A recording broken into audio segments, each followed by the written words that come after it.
va parler de cirque, de théâtre avec Catherine Magis. Elle est née à Liège. Elle s'est tournée très tôt vers les disciplines circassiennes après diverses formations, une multitude de stages dans toute l'Europe. Elle a créé la compagnie Catastrophe il y a 20 ans, une compagnie avec laquelle elle a créé plusieurs spectacles dont Cirque alors ou encore Turbulence. En 95, elle a créé l'espace Catastrophe qui lui est un espace dédié à la pédagogie circassienne. Alors le travail qu'elle a mené avec le Créam a débouché sur un projet dont nous allons parler ce soir. Ça s'appelle Complicité, c'est une partition, c'est un spectacle pour 11 comédiens handicapés et 7 complices qu'elle a mis en scène. Bonsoir Catherine. Bonsoir Eric. Bonsoir Serge, on parlera de buzz Eric. Tout à l'heure en fin d'émission.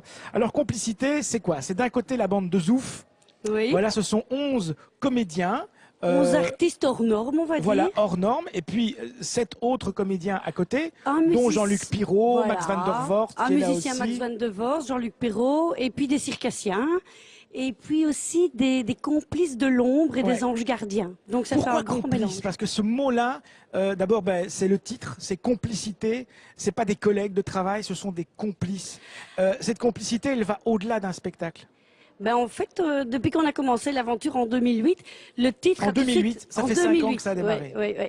Donc le titre a toujours été Complicité comme titre de projet à la base, et puis finalement il s'avérait que c'était tellement ça.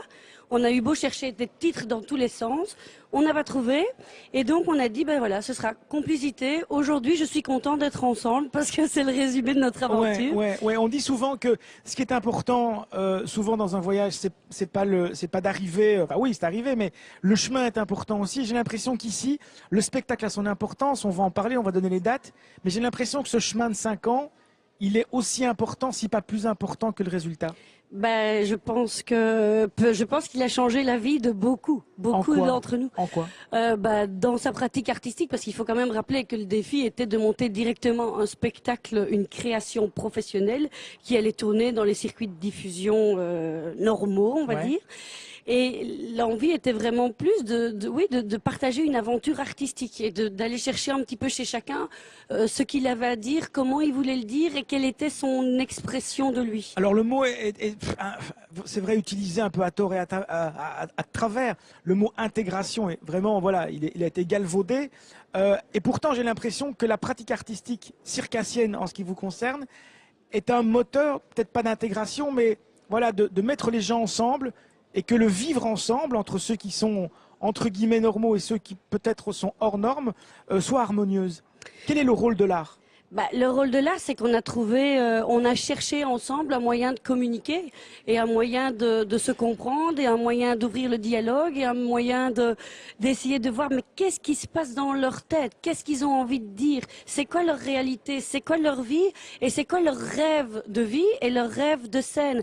Et ça a été la même chose, la même démarche pour les artistes non handicapés qui se sont mis dans l'aventure. Vous faisiez pas de différence entre les deux artistes, il y a vraiment, c'était des partenaires au même niveau. Ça, jamais. Et puis c'est surtout qu'on a balayé vraiment large et on a fait profiter cette aventure parce que quand moi je suis rentrée en salle la première fois avec eux, je me suis pas dit est-ce qu'ils vont être capables. Je me suis dit moi est-ce que je vais être capable de rentrer dans leur univers. Est-ce qu'ils vont m'accepter. Justement, cette acceptation, cet univers, ce partage, cette complicité, elle est bien traduite par un documentaire qui s'appelle Quel cirque. Voilà. Il est signé Philippe Cornet. On pourra le voir très bientôt le 7 décembre au Hall de Schaerbeek. Il accompagne finalement aussi cette création. Voici un extrait de ce film.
Voilà un exemple de cette complicité. On le voit dans les yeux comme ça de tous ces acteurs qui ont travaillé avec vous. Votre rôle à vous, c'est pas seulement metteuse en scène, on le voit bien, c'est presque animatrice de ce projet. Oui, je me suis un peu positionnée comme entremetteuse en piste, parce qu'il y avait la mise en scène, enfin plutôt la mise en piste.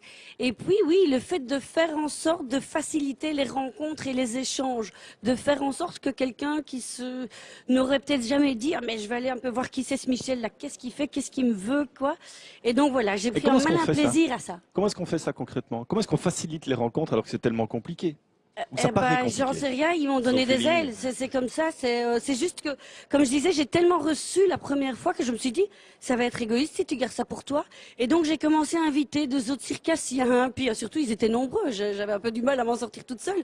Et je me suis dit, mais on doit chercher dans la technique autrement. Puis j'ai invité des parrains artistiques, des chorégraphes, Maria Clara Villalobos, Jordi Vidal, Max Van de Voort par exemple, il était d'abord invité comme parrain complice pour Axel qui avait un rêve en fait de devenir l'homme orchestre. Il rêvait d'être Rémi Brica. Voilà. Ouais, alors, un peu comme vous, Serge. Hein. Oui, voilà, un peu comme vous. Ouais. Mais justement, on parlait de complicité. Je parlerais aussi de confiance, parce que moi, si on me met en haut de je ne sais pas où, on me dit saute, on va te recevoir, je vais quand même hésiter. Et là, on voit justement que voilà, il y a une confiance mutuelle. Dans l'extrait que vous voyez là, vous ne voyez encore rien du tout, parce qu'il faut savoir. C'est pire que cela. Non, il faut savoir que quand ils sont arrivés, généralement, c'est plutôt les parents ou ceux qui les accompagnent qui mettent un petit peu les limites. Et donc, attention. Non, monter sur un tabouret, t'es folle ou quoi? Je dis, mais attends, on fait du cirque ici, alors il va falloir quand même explorer d'autres choses. Et on est tout de suite parti sur le principe, moi je les ai beaucoup provoqués, aller plus loin, aller plus haut, atteindre l'inaccessible. J'ai essayé aussi d'ouvrir les univers, alors on est passé, mais de toutes sortes, comme je disais, il y a eu des parrains artistiques de tous bords. Mais alors je leur ai fait aussi visionner les Balthusseaux au cirque, de Pic-Pic André, ils ont regardé Donald O'Connor dans Make 'em Love, ils ont regardé sur Internet, j'allais piocher des petites démos de gens qui travaillent avec les doigts, parce qu'il y en a qui parlaient la langue des signes.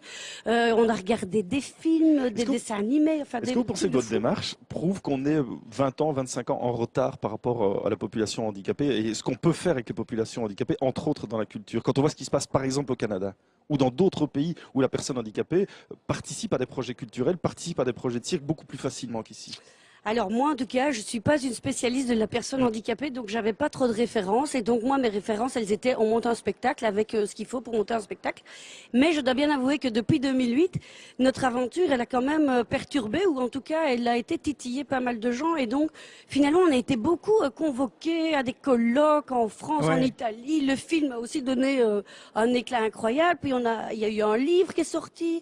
Et donc, d'un coup, on se retrouve parachuté dans un univers qui est vraiment l'univers de la personne handicapée, alors que nous on dit mais nous on fait du spectacle là. Ouais, et justement ce spectacle qui a lieu à partir de demain jusqu'au 8 décembre au Hall de Scarbeck, puis je le répète, quel cirque, le documentaire de Philippe Cornet sera diffusé dans ce cadre-là dans 2 jours, le 7 décembre à 19h au Hall de Scarbeck également.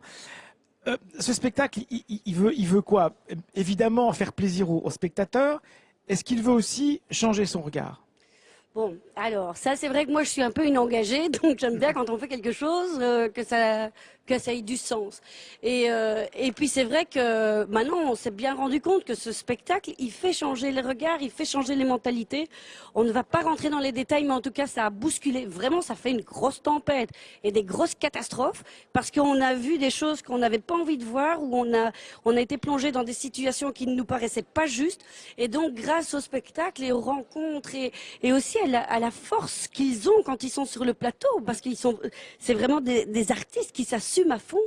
Voilà, les choses ont bougé, et le regard aussi des artistes du milieu professionnel. Cette envie, finalement, maintenant, on est souvent sollicité. Il y a beaucoup de gens, en fait, qui voudraient se lancer dans des aventures comme ça. Et donc, on part souvent faire des ateliers. On est rentré dans des projets européens. Là, on a monté, par exemple, on jouait à Circa, parce que finalement, on a quand même joué une 40aine de dates dans des lieux très diversifiés. Mais on s'est retrouvé à Circa, qui est un petit peu le festival, la Mecque du cirque, quoi. Donc c'était un petit peu, on y est les gars, quoi. On a fait un chouette spectacle, on y est. Et puis là, il y a la mairie de Toulouse qui nous a passé une commande. Elle a dit, waouh, quelle aventure! Est-ce que vous ne voudriez pas monter un spectacle pour la rue? Alors, ben voilà, on a embarqué, on a monté une parade qui donc s'appelle ça Vol au évolue, vent. ouais, voilà, c'est pas fini. Voilà. Allez voir cette bande de Zouf, donc, avec ce spectacle Complicité. Ça démarre demain. C'est au Hall de Scarbeck jusqu'au 8 décembre. Et puis ça va voyager encore. Hein, ce sera en janvier en France, du côté de Beauvais. Il y aura encore d'autres dates. Et puis, n'oubliez pas non plus le film Quel cirque, le documentaire de Philippe Cornet sur tout le travail qui a été fait avec cette équipe. Ce sera diffusé le 7 décembre.